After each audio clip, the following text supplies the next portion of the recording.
வணக்கம். இது எஃப்ஐஆர். நாட்டின் பல்வேறு இடங்களில் நிகழ்ந்த குற்றங்கள் மற்றும் அதன் பின்னணி பற்றிய தொகுப்புகளை இப்போது பார்க்கலாம். கொல்கத்தாவில் பெண்ணிடம் நகை பணத்தை பிக் பாக்கெட் அடித்த வழக்கில் பிரபல நடிகை கைது செய்யப்பட்டிருக்கும் சம்பவம் பரபரப்பை ஏற்படுத்தியுள்ளது. திருட்டு வழக்கில் இரண்டாவது முறையாக சிக்கிய அந்த நடிகை யார்? கோவை பேரூர் அருகே பழைய தங்க நகையை குறைந்த விலைக்கு விற்பதாக கூறி 50 லட்சம் ரூபாய் கொள்ளையடிக்கப்பட்ட வழக்கில் மேலும் 4 கைது செய்யப்பட்டிருக்கிறார்கள். பசுபதி பாண்டியன் கொலை வழக்கில் கைதானவர்களின் வழக்கு செலவுக்காக கொள்ளையை அரங்கேற்றிய கும்பல் சிக்கியது எப்படி? ஈரோடு அருகே வாழை தோட்டத்துக்குள் இளம்பெண்ணை கொன்று நிர்வாணமாக புதைத்த சம்பவத்தில் திடீர் திருப்பம் ஏற்பட்டிருக்கிறது. பெண்ணை கொன்றுவிட்டு அப்பாவை போல நாடகமாடிய தோட்ட உரிமையாளர் சிக்கியது எப்படி?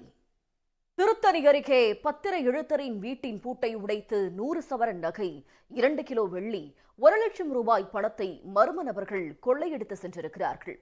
நகையை கொள்ளையடித்துவிட்டு வீட்டில் அமர்ந்து மது அருந்துவிட்டு சாகசமாக தப்பிய கும்பல் சிக்குமா? மேட்டுப்பாளையத்தில் கார் ஓட்டுநர் காணாமல் போன வழக்கில் ஓராண்டுக்கு பிறகு திடுக்கிடும் திருப்பம் ஏற்பட்டிருக்கிறது. கார் ஓட்டுநர் எரித்து கொலை செய்யப்பட்டிருப்பதுடன் இதில் தந்தை மற்றும் 2 மகன்கள் கைது செய்யப்பட்டதன் பரபரப்பு பின்னணி என்ன? எஃப்ஐஆரில் தொடர்வது சிறிய இடைவேளை. திருத்தணி அருகே காதலன் திருமணம் செய்ய மறுத்ததால் நர்சிங் மாணவி ஒருவர் உருக்கமாக கடிதம் எழுதி வைத்துவிட்டு தற்கொலை செய்து கொண்டுள்ளார். சடலத்தை வாங்க மறுத்து உறவினர்கள் நடத்திய போராட்டத்தால் பரபரப்பு ஏற்பட்டது. உறவினரான காதலன் திருமணத்திற்கு மறுத்தது ஏன்?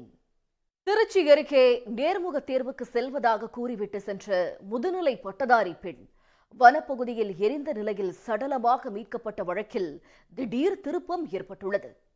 நேரலையில் காதலன் தற்கொலை செய்து கொண்ட மன உளைச்சலில் காதலியும் பெட்ரோல் ஊற்றி எரித்துக் கொண்டு உயிரை மாய்த்தாரா?